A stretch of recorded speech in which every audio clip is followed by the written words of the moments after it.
The CX-5 is Mazda's bread and butter in the US. Last year alone, it sold 136,000 units. The all-new 2026 CX-5 is supposed to build on that momentum and capture even more potential buyers. As for VW, the Tiguan barely cracks the 100,000 units in yearly sales, making this all-new model a very important refresh.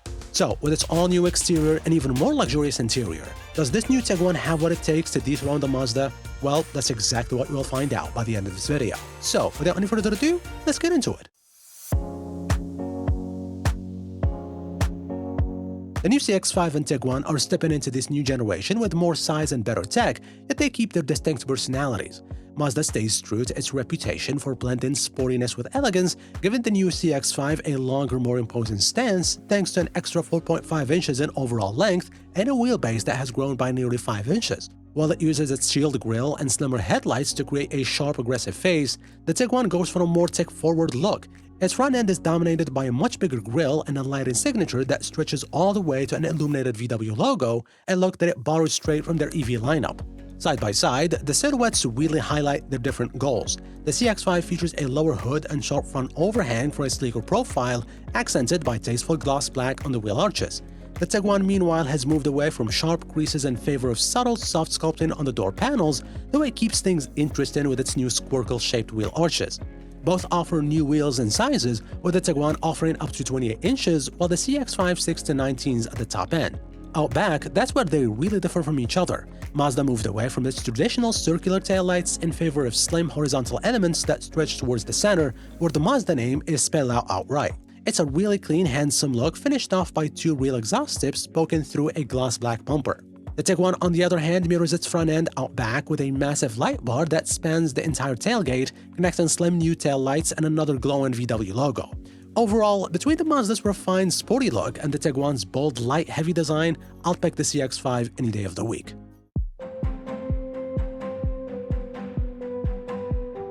Jumping inside, the CX-5 cabin is completely new, but it's a really mixed bag. Now, while the overall design is absolutely stunning, the usability has taken a hit, especially compared to the Tiguan. Leatherette is standard with real leather available on the Premium and Premium Plus trims. The low-wide dash has nice main panels that are upholstered and stitched. There are a few signs that Mazda tried to save money, however, in certain places, such as the center console being covered in plain black plastic, along with the upper door trim. Another negative change is the lack of climate controls, which now live on the center screen. Speaking of screens, another big change is the infotainment. It comes standard with a big 12.3-inch display, while the Premium Plus trim comes with a massive 15.6 inches touchscreen. Both are bright and responsive, with Apple CarPlay and Android Auto capability that's wired on the entry-level trim and wireless on higher ones.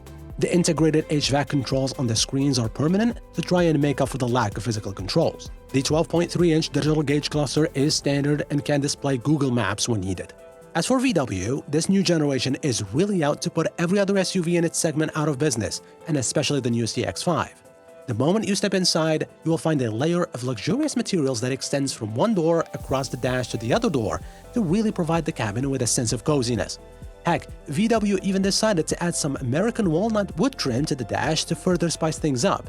There is a lot of shiny piano black trim that you'll have to keep clean, but within it is ambient lighting that illuminates in a cool graphical effect with up to 30 different colors. VW seems to have heard its customers' feedback and has implemented actual buttons on the steering wheel, but on the other hand, and just like the Mazda, they regress with the climate controls as they are now integrated into the screen. New for this year is a rotary knob that can switch from adjusting the stereo volume and driver modes.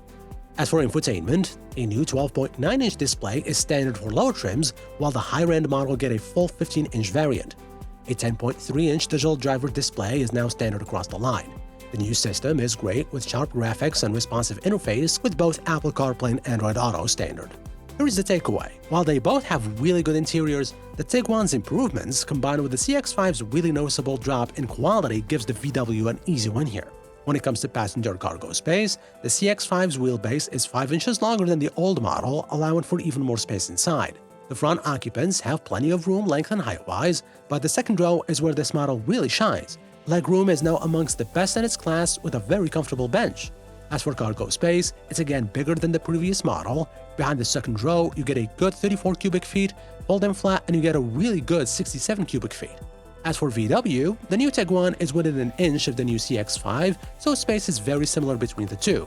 The front seats are all new with more aggressive thigh and shoulder bolsters, but they can feel a bit hard for longer journeys.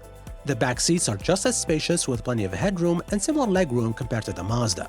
The center seat integrates an armrest as standard. Cargo is significantly smaller, however, than the CX-5, with around 28 cubic feet available when the rear seats are up, or 59 cubic feet with them folded flat.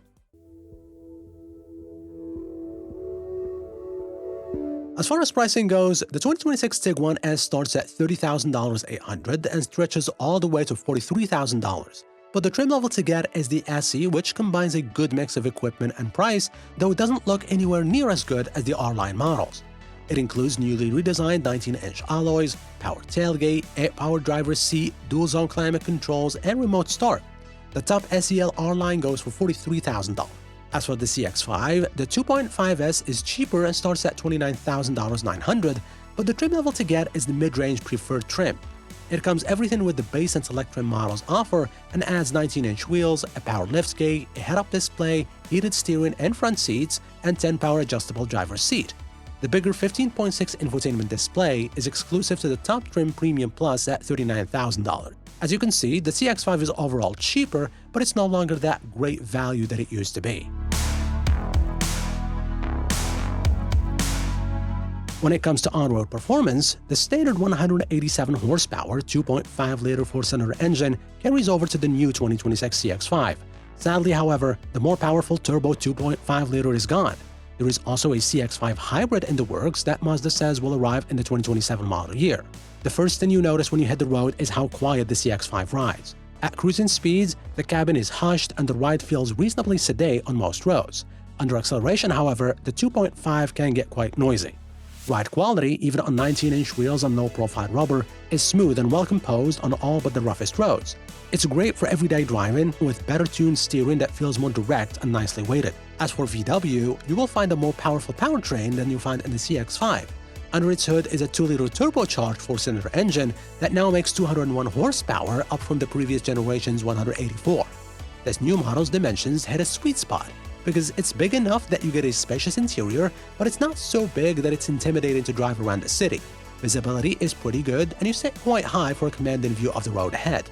Comfort and refinement largely continue out on the highway, where the Tiguan is quiet at higher speeds than the CX-5, and where you especially notice the turbo doing its job in the Tiguan compared to the Mazda. The suspension of both SUVs deal with bumps well on the whole, but there is some road noise, especially on the top-spec Tiguan with the 20-inch alloy wheels. Lower trims are a bit quieter.